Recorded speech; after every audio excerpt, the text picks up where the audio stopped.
మాజీ ముఖ్యమంత్రి వైఎస్ జగన్మోహన్ రెడ్డి తన వ్యక్తిగత రక్షణ నిమిత్తం ప్రైవేట్ సెక్యూరిటీని నియమించుకున్నట్లు తెలుస్తోంది. విజయవాడలోని ఒక ప్రైవేట్ సెక్యూరిటీ ఏజెన్సీ నుంచి 30 మంది సిబ్బందిని జగన్ నియమించుకున్నారని సమాచారం. ఈ మేరకు సోమవారం తాడేపల్లిలోని జగన్ ఇంటి వద్ద ప్రైవేట్ సెక్యూరిటీ సిబ్బంది కనిపించారు. సఫారీ డ్రెస్సుల్లో ఉన్న వారంతా మెయిన్ గేట్ నుంచి లోపలికి వెళ్తున్నారు.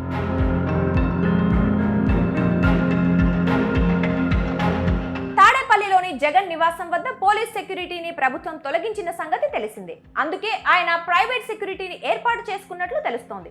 జగన్మోహన్ రెడ్డి సీఎంగా ఉన్న సమయంలో తాడేపల్లిలోని ఆయన నివాసం ముందు నుంచి సామాన్య ప్రజలు వెళ్లకుండా పోలీసులు కట్టడి చేశారు.